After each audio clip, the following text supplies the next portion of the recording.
Good evening, everyone. Assemblymember Kevin Mullins, Speaker Pro Tem of the California State Assembly. Thank you very much for joining us on another conversation with Kevin, and I am thrilled to be joined by my San Mateo County Assembly colleague, Mark Berman. Mark, great to see you, sir. Awesome to see you, Kevin. So for those of you unfamiliar with this series, it's called Conversations with Kevin, and it's a virtual series, an opportunity to bring my constituents informative speakers like Mr. Berman and timely topics. Our guest tonight is Assemblymember Mark Berman, first elected in 2016. Is that right, Mark? 2016 That's right. You joined the Assembly. He represents Assembly District 24, which is the district just to the south of mine. I represent Assembly District 22 in northern central San Mateo County. Assembly District 24 is the southern part of San Mateo County into Santa Clara County. I think more importantly, for at least one of the topics tonight, he's the chairperson of the Assembly Elections Committee, and I'm honored to serve on that committee as a rank and file member. Mr. Chair, Mark, thank you for joining us tonight. I appreciate you taking the time out of your, I know it's a busy schedule, so thank you for doing this. No, it's my pleasure, Kevin. It's you know, you and I have texted a bunch and maybe had a phone call or two, but it's awesome to see you. We've been at a session for 6 weeks or so now, and you know, we get used to seeing each other every week and multiple times throughout the week, and so it's awesome to do this, and I love this format. At some point, we might copy it because it's a great idea. So really appreciate you having me on. You got it, man. Well, I appreciate it very much. And what do they say? Imitation is the sincerest form of flattery. So feel free to take the idea. I love it. I'd love to be a guest on your program. So Mark and I also serve as members of the Bay Area Caucus. We team up with our colleague, Assemblymember Phil Tang from San Francisco and northern San Mateo County, along with our colleagues around the Bay, forming the Bay Area Caucus. Just a few quick housekeeping things for those of you watching on Facebook Live and YouTube and other social channels. Tonight's event is going to be sort of fluid per the usual. I'll be interviewing Mark. Maybe he'll be tossing a few questions my way. We'll see. But we will be monitoring the comment section on both Facebook and YouTube in particular. And my staff will be transmitting those questions to me. We will try to get to those as best we can. We've also received some questions from constituents in advance of tonight's program, and we'll do the best we can to answer those as well. And if we don't get to those questions, you will get an answer. It just may not be on the particular program, but our offices are monitoring this, and we'll get back in touch with you. So first off, I gotta say, Mark, this is my 8th year in the Assembly. The legislative year that you just had is one of the best. I guess, you know, always flatter your guests at the front end here, but you actually had a really tremendous legislative year with some pretty landmark things. So I want to give you kudos. I'm going to give you the floor in just a minute, but I guess the first thing I want to, before we get into the bills that you got across the finish line to the governor, the last year and a half in the legislature has been very different than those that we faced before that, with COVID-19, dealing with a legislative calendar in the middle of a pandemic. In 2020, we budgeted based on concerns that we were facing a significant deficit. As you know all too well, that turned around in really dramatic fashion, and we had a historic surplus that was confronting us, and that's a good problem to have, of course. But let's talk about the benefits of that budget surplus. And in fact, just the other day, we heard new projections for the upcoming year of additional funds. Sort of speaks to the volatility a little bit, I guess you could say, of our tax structure and the way we do budgeting in California. But you obviously would rather be in a surplus situation than a deficit. We had grants for small businesses, the Golden State stimulus package. We also had a first, certainly for my tenure, members requests. So you and I were actually able to secure funds for key projects in our district. So just talk a little bit about the benefits of having a surplus. What has been most significant for you on that front, just dealing with the budget and the finances of the state? Yeah, I mean, you know, it really was so surprising and a little bit of kind of a roller coaster that we've been on over the past 18 months. When COVID first hit, I turned to another colleague of ours and I said, our job has changed fundamentally for the next 3 years, because I just expected that there was going to be a massive recession, that our budget situation would nosedive, and that we'd be, kind of deficit budgeting or really cutting a lot of programs that you and I know are so important to our constituents, especially to our constituents at a time of need. And then COVID played out, and much to everybody's surprise, a lot of people in California, and especially a lot of people in our districts in Silicon Valley, were able to keep working, keep making a lot of money, keep paying taxes. But a lot of people weren't. And unemployment skyrocketed. You and I know that the two Californias, the real gaps that exist in our society and in our communities, were exacerbated by COVID. And so what I think I'm happiest about is the fact that we took that budget surplus, that massive budget surplus that we had, and I think we'll do the same thing this upcoming year, and really spend a lot of that money on people who are struggling the most with COVID. Our for us, hundreds of thousands of constituents across the state, millions of Californians that were really struggling. And so, for example, the budget package makes the largest ever commitment to address homelessness in California. And over a 2-year period, we'll be spending roughly $12 billion in new funding for homelessness programs to help. And this was a problem that very much pre-existed COVID, but was definitely exacerbated by COVID. We also passed a mammoth education funding package of over almost $124 billion, the most in the state's history. And this comes out to historic levels of per student funding. And that was K through 12, or I guess K through 14 figures, I believe. But we saw with COVID, that some students that have all the resources in the world, no problem, they can switch to remote learning, and Zoom schooling, and they've got the technology, they've got the internet connection, they've got the bandwidth, maybe they've got at-home support. But for millions of Californians, they didn't have that. And we need to do a better job of making sure that they don't fall too far behind in terms of the impacts that they've experienced over the past year.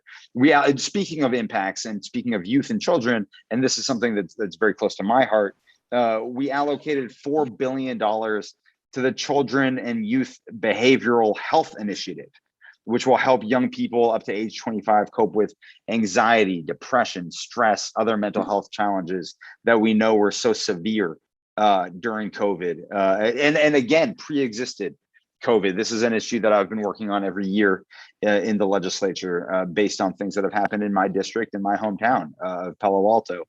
And lastly, we allocated $15 billion over the next 4 years towards climate change and environmental priorities, making it the largest investment that California has made towards a green future. So I'm really and a lot of credit goes to a colleague you mentioned a couple of minutes ago, Phil Ting, the budget chair and our colleague from Northern San Mateo County in San Francisco, for all the amazing work that he and his team did.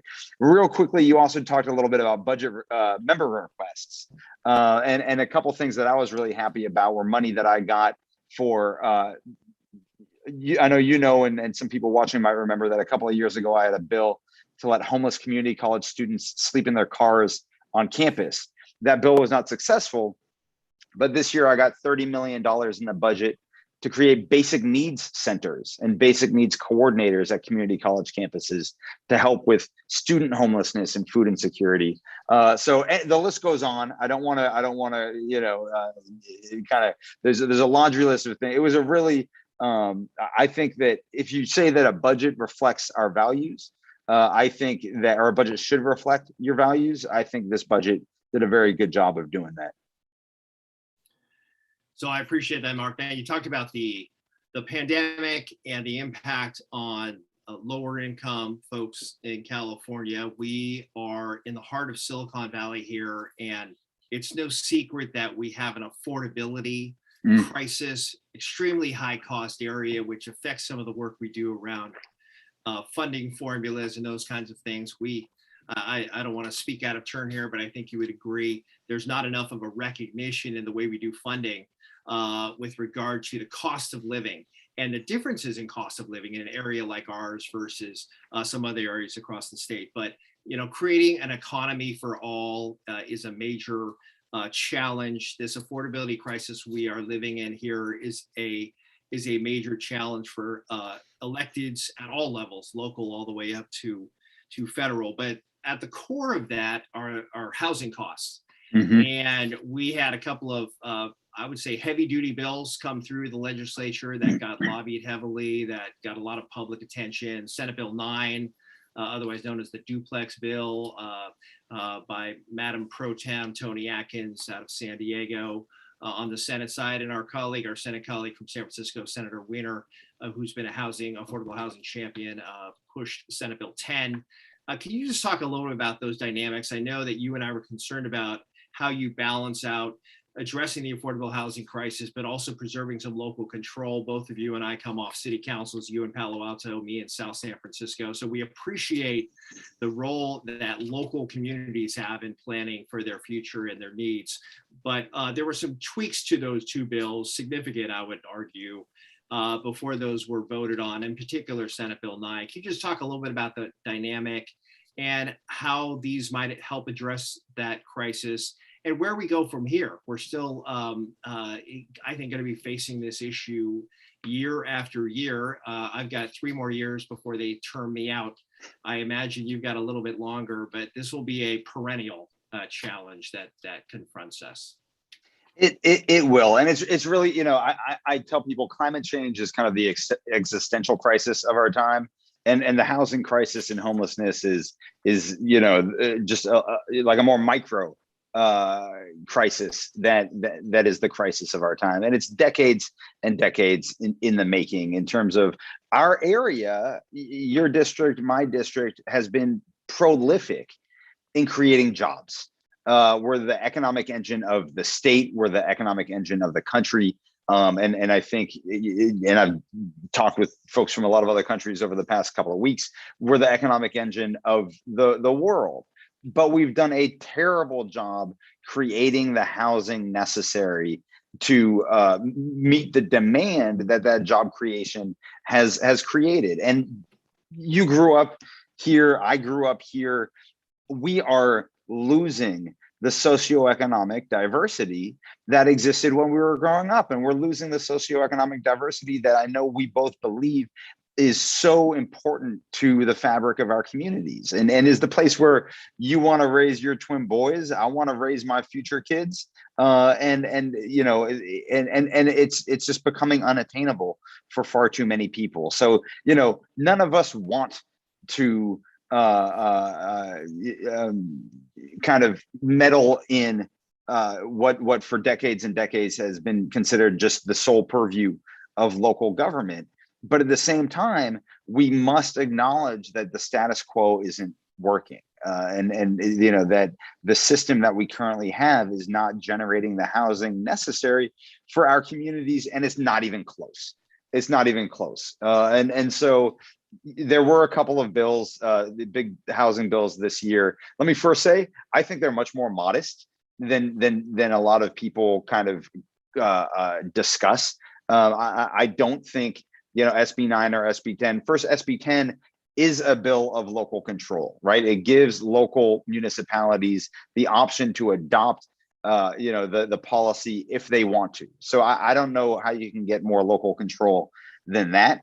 SB 9, some big amendments were made. It will allow up to 4 units of housing to be built on a single family lot, which is, and this is important to note, it sounds like, single family lot, 4 units, huge change. But currently on any single family lot in California, 3 units of housing can already be developed. So it's really an addition of 1 in comparison to existing law. And some big amendments that you alluded to, it added a 3-year homeowner occupancy requirement to make sure the bill benefits homeowners, not institutional investors. And it authorizes local governments, so here's this kind of local control piece, to deny a proposed housing development or lot split if the building official makes a written finding that it would create a specific fire hazard that cannot be mitigated. Because I know that's a big concern in some of your communities and some of my communities and a lot of communities across the country, or excuse me, across the state. And then amendments also added anti-displacement provisions to make sure renters aren't kicked out. So these are some important improvements that were made to these bills. It's a fine balance, but we can't keep kicking the can down the road. And you know, this isn't this. I wish we weren't in this situation. I know you wish we weren't in this situation, but we can't pretend like we don't have a massive housing crisis that is like just leading to such severe impacts on so many of our constituents. So that's kind of the situation. And I want to say we're backing it up with billions of dollars from the state for our local governments so that they can plan for you know, their housing element and changes that in zoning that they need to make so that they can build affordable housing. It is I worry that we're putting too much money into the system at one time. And I want to make sure, and I know you do also, that we have oversight and accountability and you know, make sure that the money is spent well. But it's a unique opportunity we have with the budget surplus. And you know, I hope that we can do some great things to really move the needle on housing affordable, on affordable housing development, but also addressing the housing affordability piece, not necessarily the state subsidized, but just the different levels of housing funding that are necessary. So, Mark, most of the bills that we champion, if they get signed into law, they get a little bit of attention maybe in the local newspaper. There's lots of bills that honestly people never hear about because they are minor, incremental. You actually had two bills that got national attention. And I know that you know the two we're talking about here. The first one is the banning of leaf blowers starting in 2024. It got a lot of attention. And then a biggie that had an impact, you can argue, on the recall election, California leading on democracy and election access issues, and that is moving the state of California to an all vote by mail. And I'll get into that, the latter issue in just a second. But first, the leaf blower issue. How did this bill idea come about? I'm trying to recall if this had been tried previously. I'm sure you know the history on this, how it came about, what that fight was all about, and just some reflections on going through that, given some of the emotions that actually got generated really by this issue and what it means for the environment going forward in California. Yeah, it's, you know, it was a bill and a policy issue that had been tried about 20 years ago, but in a very different way, where somebody had introduced a bill, I can't remember who it was, and to ban the use of leaf blowers, and essentially say people can only use, you know, rakes and that type of equipment. And that rightfully generated a ton of opposition and a real equity conversation about the impacts that would have on landscaping professionals and their ability to do their work. That is not what my bill does. My bill bans the sale of new gas-powered, what are called SOAR, small off-road engines, starting in 2024. And so that includes leaf blowers, lawn mowers, hedge trimmers, you know, a lot of landscaping equipment. And then there's another component around generators, small generators, that would start in 2028 at the earliest. And it came, you know, where did this bill idea come from? I think it was, I want to say it was a constituent who had emailed in about it, and we started digging into it a little bit more. Now we know maybe some communities in your district, definitely some communities in my district, have banned the use of gas-powered leaf blowers already. We also know that those bans aren't right or aren't enforced at all. And so, but technology has changed a lot over the past decade, and the adoption of zero emission equipment, of electric equipment, battery powered or plug-in, has increased dramatically over the past 5 years, 10 years, just as it has with cars, with automobiles. And so we decided to, and then we also knew that CARB, the California Air Resources Board, was supposed to be looking at this and was supposed to be coming up with regulations, but that they hadn't. They were supposed to do it by 2019. That didn't happen. They kept on postponing it. And so I decided a bill would be a good way to put pressure on CARB to make sure that they did this, especially if the bill was successful, which we had no idea if it would be or not. But the reason that it's necessary is that this small off-road engines, a lot of folks don't realize, but emissions of smog-forming pollutants like nitrous oxide and ROG, reactive organic gases, I believe is what that stands for, from these engines have actually exceeded emissions from all passenger cars in California this year in 2021. So it has a massive impact on the environment, on our climate. It has a terrible health impact on the workers who are using this equipment, 8, 9, 10 hours a day, 5, 6 days a week. And then obviously we've all heard the complaints from constituents about the noise pollution that this equipment creates in our communities. I just want to quickly emphasize, I don't want to get too deep into the weeds, happy to talk more about it, but that we secured $30 million in the state budget. I'm now glad I didn't talk about this earlier. We secured $30 million in the state budget to create a statewide fund to help with the transition from gas-powered equipment to zero emission equipment for small landscaping companies and sole proprietors, because there will be a little bit of an upfront cost, more batteries, chargers, that kind of thing. A lot of the equipment is cost neutral, but the infrastructure that you need will cost some money. People will save money over the long run, just like you do with an electric vehicle. It costs a little more upfront. You save money because you don't need gas and there's way less maintenance. But the state should fund the upfront financial burden that people might face who don't have access to capital, right? Who can't necessarily go and get a bank loan to fund this kind of thing. I told my colleagues, I told you, Kevin, and others, if I didn't get the funding in the budget, I would kill the bill because I think that it's a critically important piece of the solution. I was amazed that we got the funding. It happened kind of at the last minute, last week of session. Was really happy about that. It was more money than I thought we'd get. And then I was also very happy that I got the bare minimum votes in the Senate to get the bill out. So like you said, there is some opposition. There is some concern amongst some people, but I think there's a lot of misinformation also.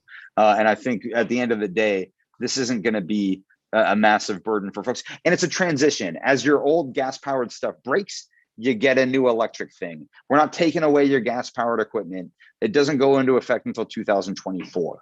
So, it's a slow transition, but by 2035, 95% of this equipment out there should be zero emission, which is going to be really beneficial for California and our climate change goals. So you and I share a passion for elections issues, election reform, democracy issues, to the point where you and I are competing for bills sometimes. Not really. I have to defer to my elections committee chairman. But I claim a little bit of a slice here of the vote by mail issue. We in San Mateo County pioneered the first all vote by mail, totally vote by mail municipal election. We were able to show that youth turnout improved, Asian voter turnout improved, Latinx voter turnout improved, and then that eventually turned into SB 450, which expanded vote by mail to a number of early adopter counties. And then you have taken this to the statewide level and made California an all vote by mail state. So just talk a little bit about that journey, how we've gotten here. I sort of was hoping we would get there eventually, but it happened on an expedited timeline because there was so much attention on the mechanisms of voting and voter suppression activities in a variety of states across the country. These elections are run by states, are the functions of states and localities like counties across the country. So there's a lot of attention on these issues around voter access and voter suppression. But talk about California's efforts in this regard, what it means for democracy, and what it means as other states are moving in a completely different direction from California, what that means for our democracy and our country. Yeah, I say this very honestly and sincerely that I am building upon the work that you did. And I am very appreciative of the work that you did before I ever got to the assembly and before I ever had the good fortune of being named elections chair and having awesome committee members like yourself and our colleague Assembly Member Lowe from just south of my district and others, including now Secretary of State and our former colleague, Dr. Shirley Weber, who used to serve on the committee. And so you and the work that you did before I got there proved the concept that counties could have universal vote by mail while still providing opportunities for people to vote in person who want to vote in person, because we know there are some communities that either want to or need to vote in person based on historical kind of inequities and just discrimination and voter suppression and other reasons. So when COVID hit early last year, I don't know if you remember, so it hit right after our primary. California had our primary in early March. COVID kind of hit mid-March. And then I want to say it was early April where Wisconsin had their presidential primary. And it was a big deal. Wisconsin, big state, nobody knew how it was going to turn out. They had certain laws on the books. The governor, Democrat governor, tried to have some executive orders to allow more voting by mail. The Republican legislature opposed it. The Republican Supreme Court threw it out. And there was mass confusion about what the rules were around voting in Wisconsin. And at the end of the day, voters had to wait in line for hours and hours and hours in the middle of a global health pandemic to go vote in person in an enclosed space and literally risk their life to exercise their democratic right to vote. And I saw all of that happening, and it absolutely terrified me. And I called Ethan Jones, my elections consultant, just stellar, top-notch committee consultant for the elections committee. And I said, we need to get on this now, and we need to make sure that it is very clear what the law is in California and what the rules are around voting in November, because this COVID thing is still kind of new. We have no idea how long it's going to last. But we know that there were, at that point, I think, at least 5 counties, and I think it was expanding. I think it had expanded to like 18 counties in the primary that had moved to this permanent vote by mail model. And I said, let's make this statewide. Let's put an urgency clause in the bill so that it goes into effect immediately, and it'll be in effect for the 2020 election. And we ended up getting bipartisan support for that bill. Kevin, I don't know if you remember, but there were Republicans that voted in favor of that bill to make the 2020 election universal vote by mail, where we send everybody a ballot in the mail to let them vote from the safety of their own home. And I was really darn proud that we got bipartisan support for that bill. It was just applied to the 2020 election. 2020 election comes, wildly successful, highest turnout California had since Harry Truman was president 70 plus years ago. No problems, super smooth. Elections officials said it worked really well. Because of some other changes, we were able to, elections officials could process the ballots earlier so that they could then count more ballots very quickly on election night. Everybody could get results faster. We expanded the ballot tracking system, Where's My Ballot, which was created by a prior bill that I ran in 2018, I think, so that you can track your ballot through the process and be notified if there's a problem. And there was no voter fraud. No voter fraud, at least no systemic voter fraud. I'm not aware of any instances of voter fraud. And in this system of permanent vote by mail in California, Republicans won back 4 additional congressional seats, House seats in California from Democrats. So permanent vote by mail, Republicans won back seats. Then President Trump loses. He makes baseless and disgusting claims around voter fraud. Nothing pisses me off more than elected officials intentionally trying to undermine voters' faith in their democracy for that elected official's own personal gain. We saw the ramifications of that in January 6th with an armed insurrection of our U.S. Capitol, the worst, the worst thing since our Civil War in terms of an attack on our democracy. And it's really cowardly. It's really cowardly. It's really tragic.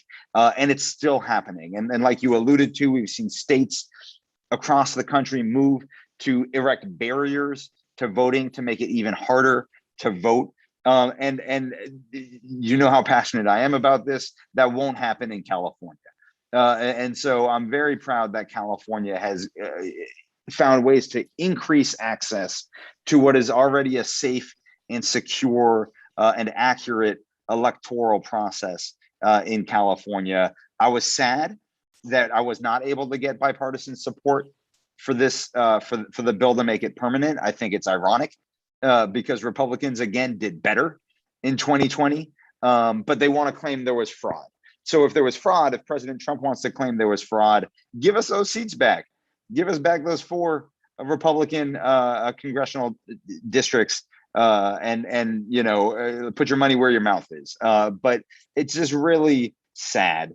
And I know Congressman Schiff recently came out with a book I haven't had a chance to read yet, but I understand the premise is that 2020 and January 6th was a stress test on our democracy, on what we say is the greatest democracy in the world.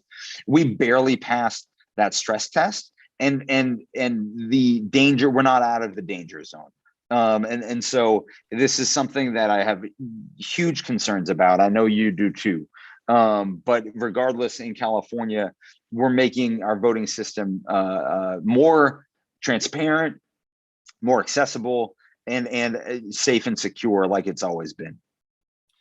Right, and it looks like any hope for, you know, real heavy duty federal protections are really having a difficult time in the halls of Congress. So this will continue to be a battle state by state across this country, and proud that California is leading on that. So I did want to mention, I'm not going to ask you a question on it, but there is a hearing on Thursday of next week around reforming the recall process. We just came through this recall election.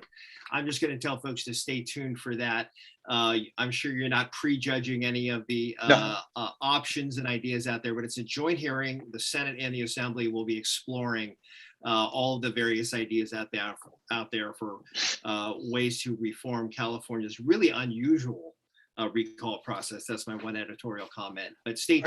Are you going to make it? Are you going to make the hearing? Nice. I will absolutely be there. Very cool. Okay. I know you've got some very good ideas and a lot of good thoughts on this tricky topic. So excellent, man. I'm looking forward to that. So I wanted to ask you, you were or I guess you still are, the chair of the Assembly Select Committee on the Census. Happens every 10 years, huge deal in terms of funding that trickles down from the federal government and state government. It is helping determine the reapportionment and or redistricting process.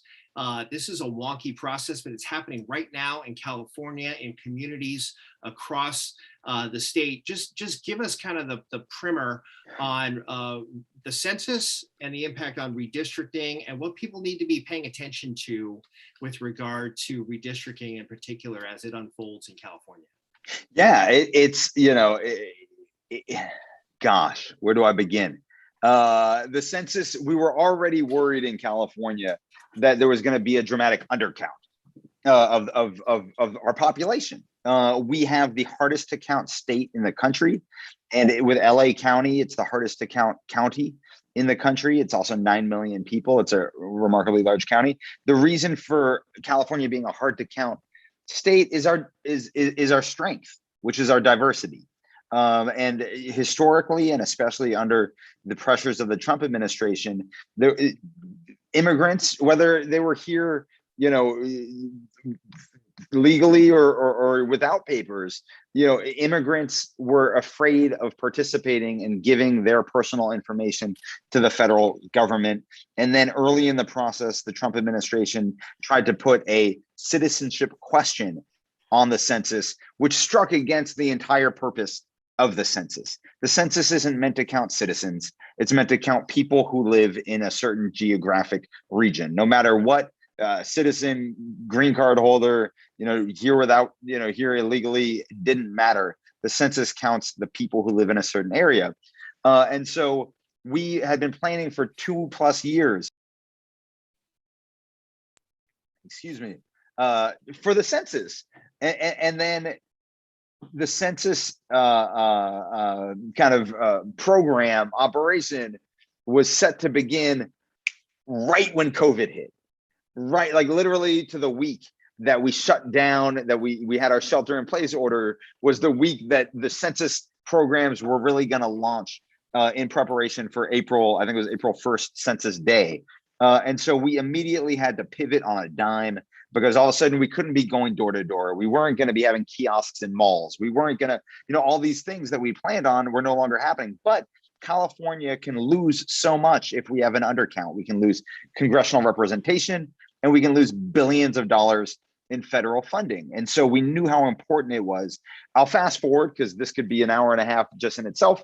But California, at the end of the day, lost one seat in congressional representation. The first time in our state's history that we've gone down from 53 Congress members. We're going to have 52 Congress members. And to be honest, that was the best we could have hoped for. We knew that California was going to lose political representation because we knew that California's population was not growing at the same pace as the nation's population. And Kevin, you and I know that a lot of that has to do with the housing crisis. So to tie together a couple of different topics of conversation, if people can't afford to live somewhere, they move somewhere else. And we know that California has been importing rich people and exporting working class and middle class people. And so we were, so at the end of the day, to only lose one seat in Congress was actually a victory in our minds. And the fact that California dedicated so many resources, while other states, Texas and Florida in particular, did not dedicate state resources, those states did not increase their political representation as much as we expected. And California lost less than we thought we might. So, but it was very challenging, so important. And now is the redistricting process. And at the state level, we keep the same numbers of assembly members and the same number of state senators, but the population has shifted a little bit. Some communities have grown. A lot of the Inland Empire, San Bernardino, Riverside, those counties have grown significantly. LA County actually shrunk. I'm not sure it shrunk, but it didn't grow as fast, I should say, as other communities. The Bay Area grew a bit, not astronomically, because we haven't built housing. We've increased tons of jobs in the past decade, but not necessarily population. And so now we have this dance. And California is a little unique that we have a citizen redistricting commission that draws the maps. So it used to be that elected officials would draw the maps. Now it's a tripartisan group of citizens, and they will release their first set of draft maps next month in the middle of November. They will finalize the maps by the end of December, right around the holidays. And it'll be really interesting to see what the result is. I know there's a lot of anxiety amongst a lot of my colleagues about what things are going to look like. But here in the Bay Area, at least, my expectation is things won't change much because we have pretty contiguous districts with communities of interest. And those are two of the main values that the Citizen Redistricting Commission is supposed to take into account. So it'll be interesting. And I know that a lot of counties and cities are also now have moved to district elections, either voluntarily or by force.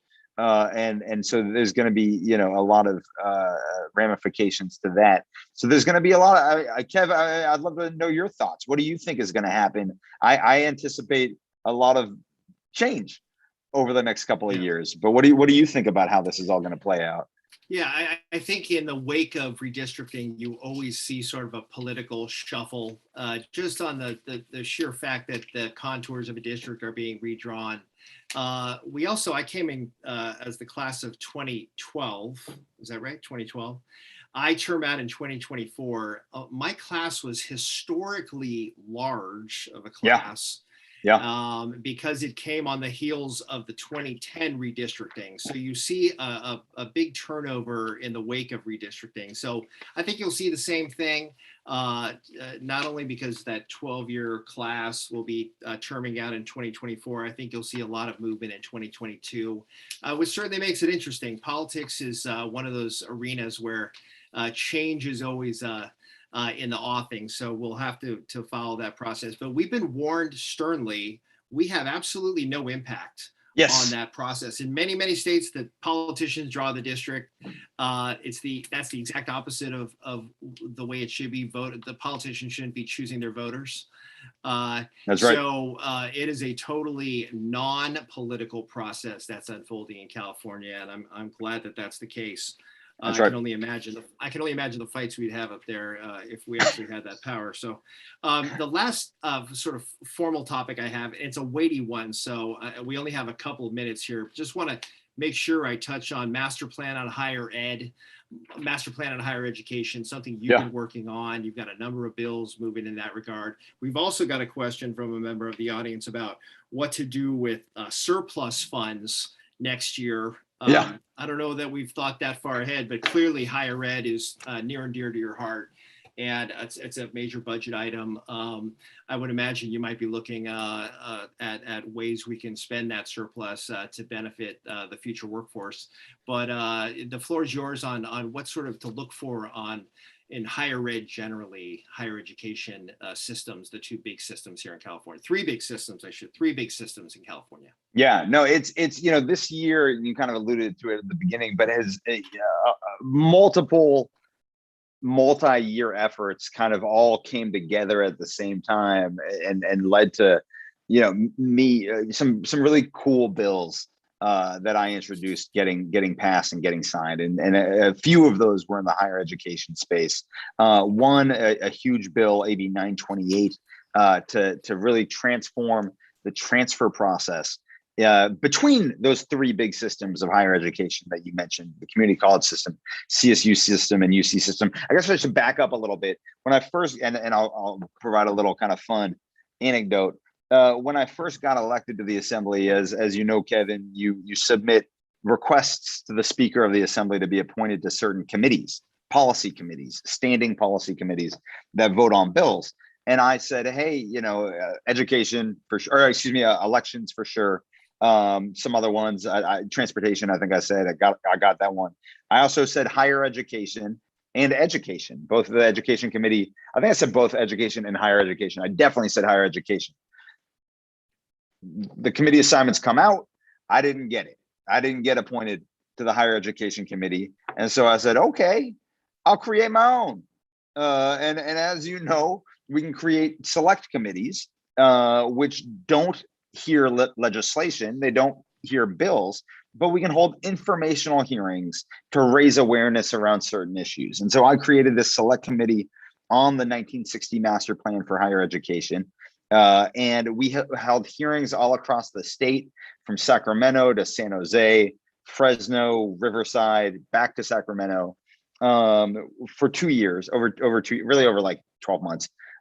We came out with a report talking about the things that we learned. But during those hearings, we heard from students over and over again about how complex the transfer process was, how unnecessarily complex it was, leading to waste and confusion, taking too many classes, taking classes that overlapped, not taking the right classes. And so we said, all right, what if we looked at this transfer process solely through the student perspective? Let's put ourselves in the feet of a student. And 60 years ago, when we created the 1960 Master Plan for Higher Education, a lot of our higher education students, and including a lot of our community college students, were white. Their parents had a higher education. They were going, just for 2 years. They already had a plan to transfer to a CSU or UC.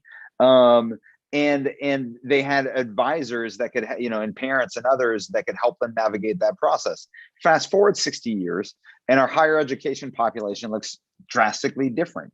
It's a lot of students of color. It's a lot of first generation college students who don't have parents at home who had gone through that system as well. It's a lot of older Californians maybe coming back, getting a higher education when their job changes and they realize that they need to upskill and get new training. And so we looked at, and then we looked at the data, and I don't have the data off the top of my head. It might be it's not good. I don't feel bad. It's not in the talking points that I have.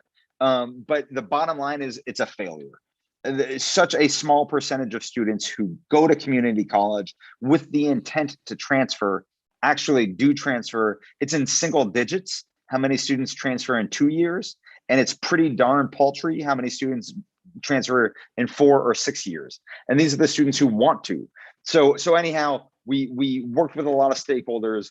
We came up with a process to really transform the transfer process, remove barriers, including establishing a single general education pathway that meets the transfer admission to both CSU and UC.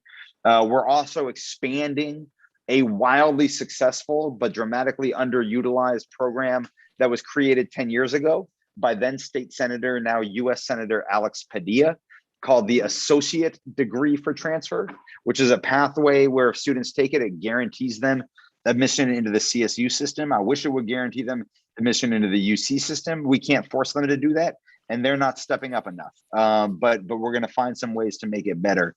So yeah, these are awesome bills. I droned on too long about that, but in terms of the budget surplus we're anticipating, I don't know. I haven't. I'm still excited about the bills we just passed. So I'll curious to hear your suggestions. I know there's talk about paying down our pension obligations. I think that's always a good idea and a good thing to spend one-time funding on. I think that we need to. I was just at something with the Danish consulate, which is in Palo Alto, with the new consul general, talking about the just transition. We talked about climate change and the green transition, but making it just, finding new jobs. If we're gonna shut down certain industries, shut down certain job sectors, good paying jobs, we need to make sure that the people who worked in those sectors get the training necessary to transition to new job sectors that are created. We should really take advantage of this one-time money and spend it really wisely to accelerate that transition that we know we have to make as a society, but that we also know is going to have a real impact on people's livelihoods. So I think it's a real opportunity, and I'm curious to know what you think we should spend. That you're the budget subcommittee chair. No, you're not. You're on the budget subcommittee, budget subcom 3, if I recall correctly. That a lot of this important stuff comes through. So you see it in greater detail than I do. Well, the surplus is exciting news. I like the idea of dealing with the pensions, making sure our rainy day fund is secure. I do like the idea of investments in workforce development. In fact, as we're having this conversation, I realize that you and I could do some work together on workforce development because of your work on higher ed. I serve as a speaker's rep on the California Workforce Development Board, where all of these big systems have representatives, and how we make this transition to this new economy. There's so much work to be done there. We need federal help on that front, but there's no shortage of ideas, let's put it that way, on where to spend the money. I do serve on the Resources and Transportation Subcommittee, and I'm encouraged to hear about the surplus because that climate resilience package that I've been touting, the $3.7 billion package, is a huge deal, but it's a 3-year package. Yeah. And there was some concern that by years 2 and 3, if the fortunes of the state shifted, there might be an attempt to undo some of those things. This helps lock in some of those big investments in climate resilience, which are really important to both of our districts, having a bayfront and a coast side that are dealing with these climate issues. So no shortage of ideas there. But we're actually coming up on time, Mark, and you've been very generous with your time. We have covered a bunch of ground tonight, and I want to thank. Now, well, hey, man, you can't just bail on me, can you? I mean, I'm listening. Like okay. I'm listening, but I've got a guest who was whimpering. She was whimpering in her crate, and okay. Well, so look. The ratings of this thing always spike when we Oh. show any kind of an animal. Oh, Any kind of an animal, we suddenly get. There we go. Yeah. Now, yeah. why didn't you bring the dog in the first part of this show here? I mean, we would have all due gotten more people. respect. We would have gotten more people to show up. Yes, Maven. I'm sorry. Here's I'm sorry. The problem is the green screen is actually like her head is kind of disappearing every now and again in the green screen. So Let's see. Let's see if I can change. Yeah. My wife has also been walking back and forth behind me, and not necessarily. Oh, Maven is not happy. Yes. Now what's that little baby's name? What's her name is Maven, Maven. I think she is really. Hey, can you come down? Do you want to? No, you don't want to come down. Okay. So we're gonna say goodbye to Maven. Goodbye. Goodbye. Jim. Bye, Maven. Oh, hey, man. Okay. Go run around. Thank you for that. Next time, bring her in earlier. Deal. She's actually, now I see why she's mad. My wife just stepped outside for a minute, and Maven is a mama's girl. She couldn't care less about me, but cares tracks Amy wherever Amy goes. Awesome, man. Well, listen, hey, thank you, man. I appreciate it very much. I want to thank everybody for tuning in. This has been Conversations with Kevin. I do want to get a quick plug in before we wrap. On Wednesday, November 10th, I'll be joined by representatives from Samaritan House and Second Harvest Food Bank to discuss the serious issue of food insecurity and the work being done to address it and how you can help. Please join us then. Again, Assemblymember Mark Berman, thank you.